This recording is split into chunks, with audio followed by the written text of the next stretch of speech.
बहुत ही खूबसूरत देही इलाका था रामगढ़। रामगढ़ तक पहुंचने के लिए मुसाफिरों को नहर से गुजरना पड़ता था। इस नहर में दो कश्तियां थीं, जो मुसाफिरों को इस साहिल से दूसरे साहिल तक छोड़ा करती थीं। इस खूबसूरत देही इलाके में एक हरिया नाम का काश्तकार रहता था। हरिया की बीवी हमल से थी, लेकिन फिर भी हरिया के लिए ज़रात तक खाना लाया करती थी। कितनी बार मैंने कहा है, मेरी हमनवा इतना मत चला करो, लेकिन तुम हो कि मेरी बात सुनने के लिए राजी नहीं हो।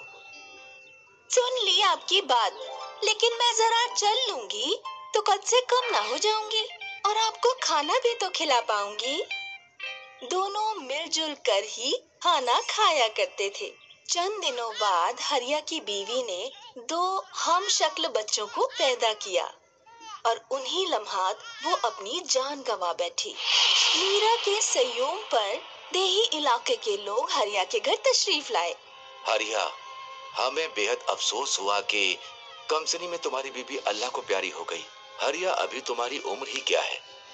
तुम्हें हमशक दुख्तरों की जिम्मेदारी के लिए दूसरा निकाह कर लेना चाहिए।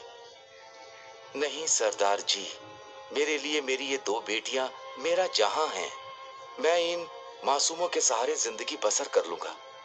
वक्त गुजरता गया और हरिया की हमशक्ल बेटियां परवान चढ़ती रहीं। अब नैना और सुनैना दोनों 10 साल की हो गई थीं। बाबा जान, आपने जिक्र किया था कि आप हमें तैराकी सिखाएंगे। हाँ, दिल तस्कीन हमने कहा था।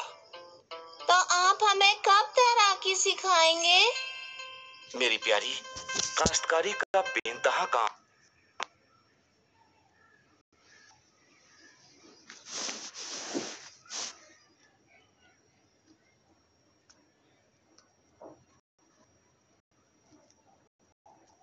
है। मैं तो इस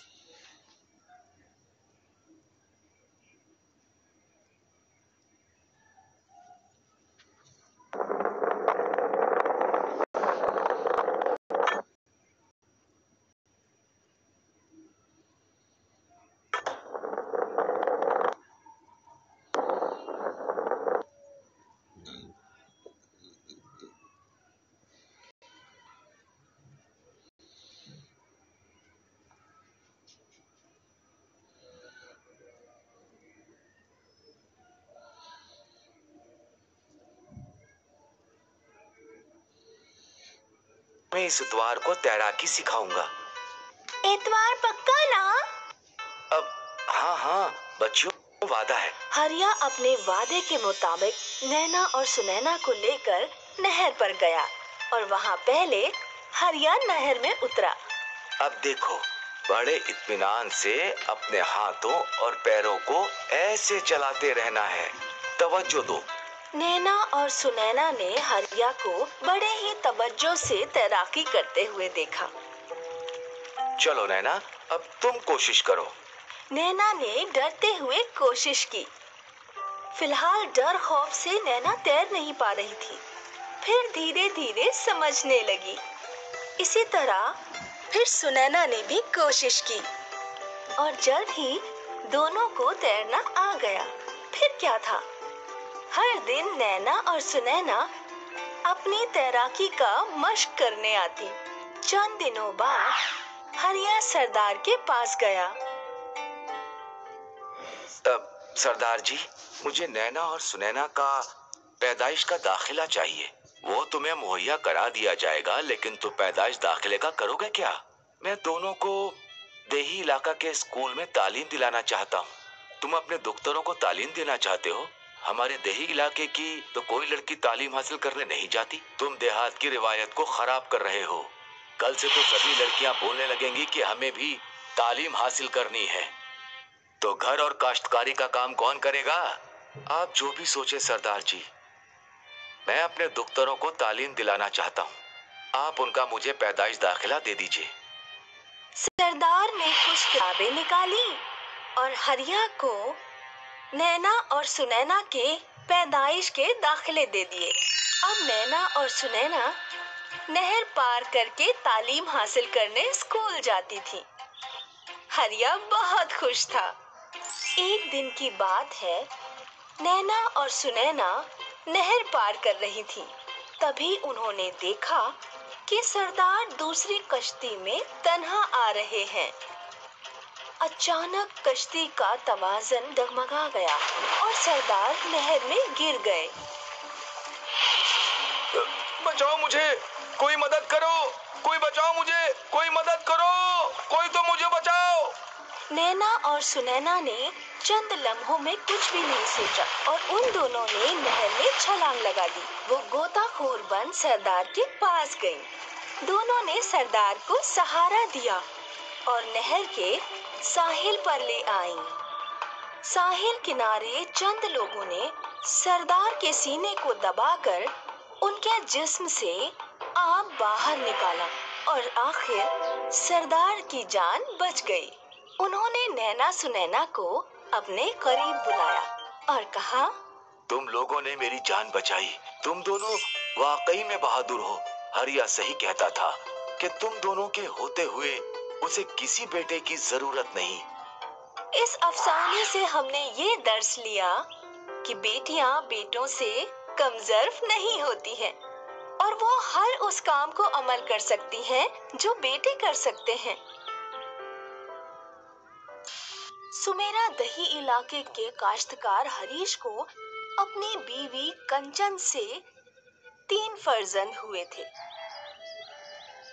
जब हरीश की उम्र बहुत ज्यादा हो गई तो उसने ज़रात में काम करना छोड़ दिया। अब तो मैं कमजोर होने लगा हूँ। अब तो मुझे कमजोर होने लगा हूँ। अब वक्त आ गया है। आपको काम का सारा बोझ तीनों फर्जंद में तकसीम कर देना चाहिए। काश्तकारी की जिम्मेदारी किसे दूं? सबसे लायक फर्जंद कौन है? ये कैसे पता चलेगा? आप तीनों का इम्तिहान क्यों नहीं लेते? दूसरी शहर हरीश ने अपने तीनों फर्जंद कमलेश, महेश और जिनेश को बुलाया।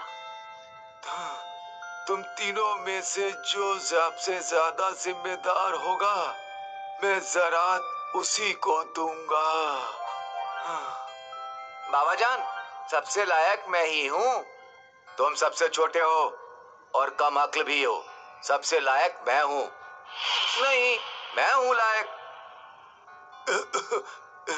इस बात का फैसला मैं मैं करूंगा। दूसरे शहर हरीश ने तीनों फर्जंद को गाय के बाड़े के करीब बुलाया। अरे यार, बाबा जान ने इतनी शहर में यहाँ क्यों बुलाया है? इस बारे में 3 तिलिस्मी गाय हैं। तुम तीनों को एक एक गाय की परवरिश करनी होगी और साथ में काश्तकारी भी करनी होगी। तुम तीनों में से जो सबसे ज्यादा ईमानदार और मेहनतकश होगा, 10 दिन बाद उसकी गाय सोने की बन जाएगी और जरा उसी बेटे को दूंगा। ये जरा तो मुझे ही मिलेगा। नहीं, मुझे मिलेंगे। हरीश ने तीनों फर्जंदों को 10 दिन की मोहलत दे दी। तीनों फर्जंद अपनी अपनी गाय लेकर चले गए।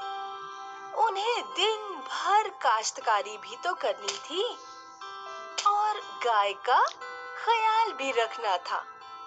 शुरुआत में तो तीनों अपनी गाय का ख्याल रखते हैं, मगर 2 दिन बाद ही महेश और कमलेश गाय की खातिरदारी से चिढ़ने लगते हैं। अरे कितना चारा खाएगी तू? मैं तेरा ख्याल रखूं या इनका ज़रात का? सबसे बड़ा बेटा कमलेश ज़रात में मेहनत करने के बजाय सिर्फ गाय के पास बैठा रहता। ले तेरा खाना, तुझे और खाना दूंगा, बस तू सोने की गाय बन जा। लेकिन तीसरा फर्जंद जिनेश ईमानदारी से गाय की परवरिश भी करता और रोज ज़राअत में काश्तकारी भी करता था। इस तरह से 10 दिन भी मुकम्मल हो गए। अब तीनों फर्जंदों की अपने वालिद से मिलने की चाह थी। हे भगवान, मेरी गाय तो सोने की बनी ही नहीं। कहीं बाबा जान जरा दूसरे भाइयों को ना दे दे।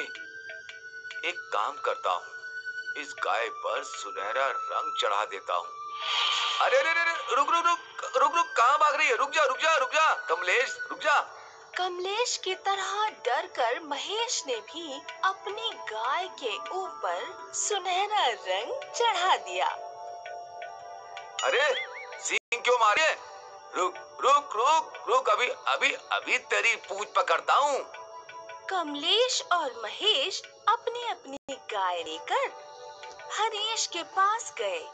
कमलेश और महेश की सुनहरी गाय देखकर हरीश हैरान ज़दा हो गया।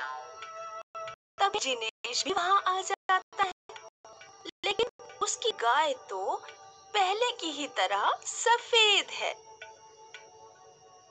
मुझे माफ कर दीजिए बाबा जान, मैं आपके हुक्म के मुताबिक आपके फैसले पर सच्चा साबित नहीं हुआ। ये कुछ पैसे हैं जो मैंने गाय का दूध फरोख्त करके कमाए हैं।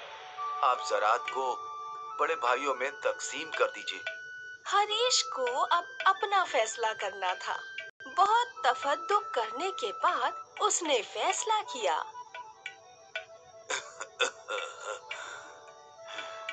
मेरे सारे ज़राअत आज से जिनेश संभालेगा।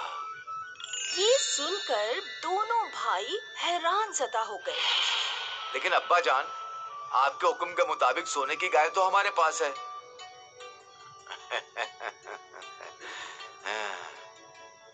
ये कोई तिलिस्मी गाय नहीं है और ना ही एक सोने की बन सकती है। ये तो मैंने सिर्फ तुम्हारे इम्तिहान लेने के लिए कहा था।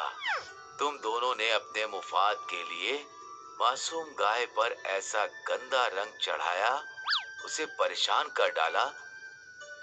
तुम दोनों भाइयों की यही सजा है कि तुम लोग गाय का बाड़ा संभालोगे। इस अफसाने से हमें ये इल्म हासिल होता है कि जो इंसान फल की चाह ना किए बगैर ईमानदारी से अपना काम करता है, कामयाबी उसी के कदम चूमती है।